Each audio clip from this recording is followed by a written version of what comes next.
In fact, I might take just a few minutes to read through the actual bill, and the one that was introduced in the Minnesota legislation in 2009, and it starts out with use of bank-created money for transportation funding. The funding of all state, county,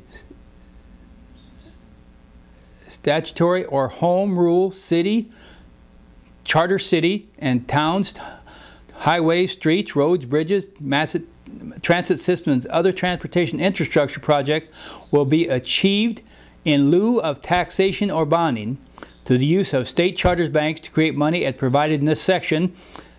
The purpose of this section, the state chartered banks, means a bank chartered in Minnesota. And of course that's just what I got through explaining is how it would work.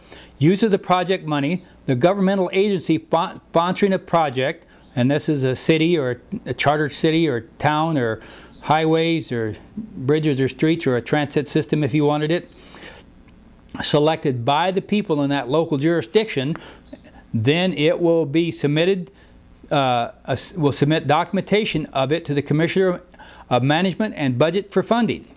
The document must contain the accepted, verified, and authorized project bid, goes out on the bid project, just like we explained. The Commissioner of Management and Budget shall assign the project a unique project number and arrange funding of the authorized bill value with the wealth-based money authorized by this section. Origination and movement of money, project money. The Commissioner of Management and Budget shall notify all state chartered banks of the project number and its total bid value. The bid value must be divided among all state chartered banks in a proportion to their capital and surplus as of the due date of their financial report submitted to the Commissioner of Commerce under Section 48.48 for the most recent reporting period that ended at least 90 days before the date of notification to the state chartered banks regarding this project. Using the accepted ability of banks to create money, each state chartered bank shall create money equal to its share of the bid value of each project. Each state chartered bank shall then electronically transfer this money to the Commissioner of Commerce and Budget. The Commissioner of Budget and Management and Budget will then electronically transfer, and this money will all be just exactly what we use now. For the most part, we do not use printed money. We use bookkeeping money that is as created and as it's put into a check account. And this is exactly the way this will be electronically created and put into a checking account and just like it was described here, and then move from checking account to checking account just like it does in every day, and it'll be the exact same kind of money. It won't be any difference. Nobody will be able to tell the difference between that, than this money, than all the rest of the money in circulation in the United States. Each chartered bank shall then electronically transfer this money to the Commissioner of Management and Budget. The Commissioner of Management and Budget shall then electronically transfer this money as payment under the terms of the project contract into a checking account maintained by the contractor in a state chartered bank. And so the state chartered banks will probably get more business than they are now because of this bill, which will help them too. The Commissioner will make the payment only at the direction of the government agency for which the project is performed. In other words, that will be again controlled by the city or township or city chartered city, so that local, it all comes from local control. The state chartered banks are free of any reserve requirements affected by the creation of money required under this section. And see, I really don't think that needs to be in the bill, but we put it in there just in case, because there is no law anyplace on the books about creating money as an asset. They're all about creating money as liabilities. And of course, that's why we are so far in debt, because money is all created as a liability, an interest-bearing liability to somebody. It provides a nice protection for the banks.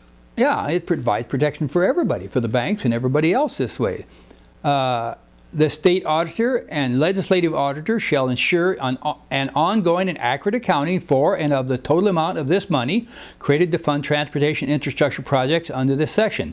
The state auditor shall update this accounting on the first business day of the third week of each month and make it available online to all Minnesota residents. There shall be a criminal penalty for compliance or fraud. Any non-compliance or fraud relating to this section or by any officer or employee of a state chartered bank, any official or employee of the state, county, statutory, or home rule city, charter city, or town, or any officer or employee of a contractor or subcontractor is a felony and subject to penalties provided in the subject, in the paragraph.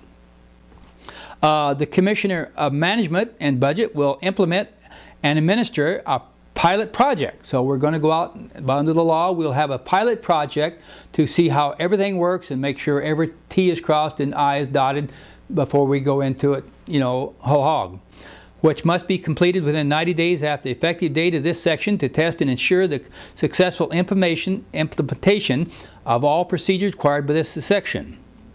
One of the first projects this bill recommends after it's all gone into effect would be Dr. Anderson, who was, came out of the University of Minnesota. His personal rapid transit system, also called intellectual transportation system, which is a really neat little system where it's all electronic little round cars that go around. You can just build them on the sides of the buildings and above the streets, so you don't have to tear up the streets and do all this thing. And then all you have to do is basically go to where the carports, I think you call them, where the cars come off the tracks run at the same speed, 40 miles an hour. And then when it goes to a pickup spot, the car comes off there, and then it picks up the passengers, and they just punch in keys to control that's coming off and picking them up, and then it takes off, and by the time it gets back to the main track, it's going 40 miles an hour, and it don't need to stop until you get to the destination you want to go to. You don't have to stop at every set block or every 10 blocks or anything like that. You just go from where you get on to where you want to get off.